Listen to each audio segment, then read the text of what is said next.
آئے دیکھا کہ ایک مرد ایک نوجوان ہے عورت کو گود میں سلایا ہوا ہے دریا کے کنارے اور شراب کی بوتل ہاتھ میں لیے بیٹھا ہے۔ اس طرح کا ماحول تو بغداد کا نہیں تھا، پردے کا ماحول تھا، اسلامی ماحول تھا، لیکن کھلے عام کوئی دریائے دجلہ کے کنارے اس طرح بیٹھے اور وہ بھی اولیاء کی نظر پڑے تو ان کے لیے تو بہت حیرت کی بات تھی۔ حضرت شفیق بلخی نے دیکھا، کہا ہائے افسوس زمانہ کہاں آ گیا، لوگ کھلے عام عورتوں کو لے کر باہر سونے میں باہر مزے کرنے لگ گئے اور کھلے عام اب شراب بھی پی جانے لگی، شراب بھی پی جا رہی ہے، خود بھی پی رہا ہے، اس عورت کو گود میں تھوڑا تھوڑا سا پلا بھی رہا ہے۔ حضرت شفیق بلخی نے کہا کہ بہت سخت حالات ہو گئے بغداد میں، اتنی عیاشیاں میں پہلی مرتبہ دیکھا۔ اسی اثنا میں ایک کشتی دریائے دجلہ میں ہچکولے کھاتی ہوئی آ رہی تھی اور اس کشتی کا بیلنس بگڑا ہوا تھا، وہ آگے بڑھ نہیں پا رہی تھی، ادھر ادھر کرتے کرتے اچانک وہ کشتی پلٹ گئی، اس میں 10 لوگ سوار تھے، سب کے سب دریا میں ڈوب گئے۔ یہ جو نوجوان کنارے پر بیٹھا تھا اس عورت کو جو گود میں لیے بیٹھا تھا، عورت کو اٹھایا اور اس کو سائیڈ کیا، بھاگتا ہوا گیا دریا کے پاس، یوں ہاتھ ڈالتا تھا، ایک آدمی کو نکالتا تھا اور باہر کرتا، نہ اس کے پاؤں پانی میں ڈوبتے تھے، یوں سمجھ لیں کہ جیسے دریا میں کوئی کھڑا ہے اور اپنے ہاتھ ڈال ڈال کر کے نکال رہا ہے۔ 9 آدمیوں کو اس نے اپنے ہاتھوں سے دریا سے نکالا اور باہر کیا، اور اس کے بعد ایک آدمی بچ گیا تھا۔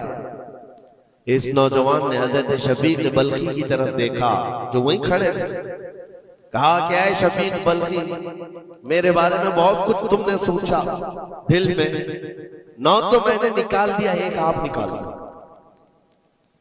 یہ جو جان بچایا ہے میں نے،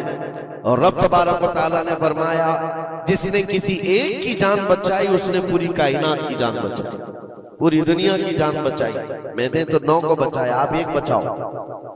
آپ نے فرمایا اس سلسلے میں بعد میں بات کریں گے، پہلے اس آدمی کو بچا لو، اس آدمی کو بچا لو، میں تم سے التجا کرتا ہوں۔ اس نے 10ویں کو بھی بچایا۔ اس کے بعد حضرت شفیق بلخی کے دل میں احساس ہوا کہ میں نے غلط جگہ گمان کیا، یہ کوئی عام آدمی نہیں ہے، عام انسان نہیں ہے، اس کے متعلق میں نے کیا کیا دل میں سوچ لیا، کیا کیا گمان کر لیا۔ تو آپ کی آنکھوں میں آنسو آ گئے اور کہا کہ مجھ سے بڑی خطا ہو گئی، مجھے معاف کریں، لیکن آپ کو اللہ نے یہ طاقت دی ہے کہ آپ دریا پر کھڑے ہو کر انسانوں کو بچا تو رہے ہیں، لیکن یہ کیا ہے جو کنارے پر بیٹھ کر کے کھلے عام ہو رہا ہے، کنارے دریا کے بیٹھ کر یہ کھلے عام کیا ہو رہا ہے؟ اس نوجوان نے کہا شفیق بلخی یہ بھی میں بتاتا ہوں،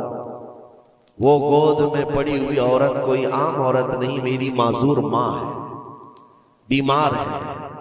اور اس کو دریا کے کنارے لانے کا حکیموں نے حکم دیا، اور میرے ہاتھ میں جو بوتل ہے یہ دوا کی بوتل ہے، اس کو ہر آدھے گھنٹے پر پلایا جاتا ہے، میں بھی پیتا ہوں اور میری ماں کو پلاتا ہوں، صرف علاج کی غرض سے میں یہاں پر بیٹھا ہوا ہوں۔ اور آپ نے اپنے دماغ میں کیا کیا سوچ لیا کہ بغداد تباہ ہو گیا، عیاش ہو گیا، نوجوان عورتوں کو لے کر آگے بیٹھنے لگ گئے، شراب پینے لگ گئے۔ میرے عزیزو یہ بہت بڑے ولی کامل کی بات کر رہا ہوں، حضرت شفیق بلخی، لیکن ان کو خطا کا احساس ہوتا تو وہ روتے گڑ گڑاتے اور توبہ بھی کرتے۔ ہمارے تو حالات ایسے ہیں کہ ہم نے تو بلڈنگیں بنا لی اپنے گمان پر، عمارتیں بنا لی،